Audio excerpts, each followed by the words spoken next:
საქართველოს პრეზიდენტმა დღეს ბათუმის საბაგირო გზა მოინახულა. გონდოლაში ჩაჯდომისას ადგილი ჰქონდა მცირე ინციდენტს. მიხეილ სააკაშვილმა საბაგიროთი გასეირნება მანამ არ მოისურვა, ვიდრე რუსთავი ორი ჟურნალისტი გონდოლაში არ შეჯდა, რის გამოც ინტერპრეს ნიუსის კორესპონდენტი პრეზიდენტის გონდოლაში ვერ მოხვდა. ნათია რაში ვერ გავიგე რაღაც ორგანიზება მიკროფონი მიეცება ის. ნინა მაშინ გაჩინა გეხვეწე. ხოდა მე ჩავწერე. ნინა უნდა ჩავწერე. მაშინ მე გავალ. პრეზიდენტი ადგა, გამოვიდა გარეთ, მეც გამოვედი, ყველა გამოვედით აბსოლუტურად.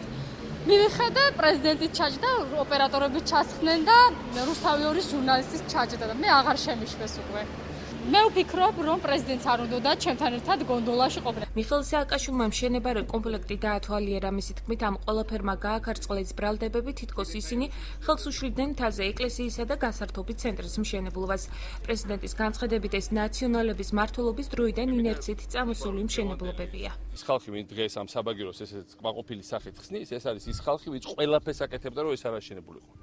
გახსოვთ ეს ტყუილები, რომ სააკაშვილმა ეკლესია დაანგრია, როცა აქ დავიწყეთ შენებლობა და ერთი ამბავი, რომ ეკლესიის მგრეველი საზღარდა, რომ დღემდე რომ იმეორებენ ასავალ-დასავალ კლიშებს, რომ ეკლესიის მგრეველი. სად არის აბა დანგრეული ეკლესია? აი ეკლესია, აი ჯვარი და აი ფუნიკულორი. აი ეს არის ის სიცრუე, რაზეც ეს ხალხი დგას.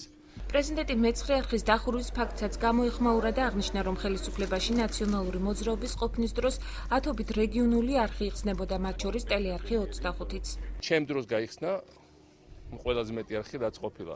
ჩვენ დროს გაიხსნა მეცხრე არხი, ჩვენ დროს გაიხსნა მაესტრო როგორც პოლიტიკური მაუწყებელი, ჩვენ დროს გაიხსნა 25 არხი და უამრავი სხვა რეგიონალური არხი, ჩვენ დროს გაიხსნა ასობით ახალი გაესტი, ასე რომ ჩვენ დროს მიუხედავად ვირას ლაპარაკობდა, იხსნებოდა ტელევიზიები და ყველაფერს ლაპარაკობდა, იხსნებოდა უამრავი გაესტები. ტელეარხ 25-მა 15 მაისს დაარსებიდან 20 წლის თავი იზეიმა. არხი 1993 წლიდან დღემდე სხვადასხვა ხელისუფლების პერიოდში რამდენჯერმე დაიხურა.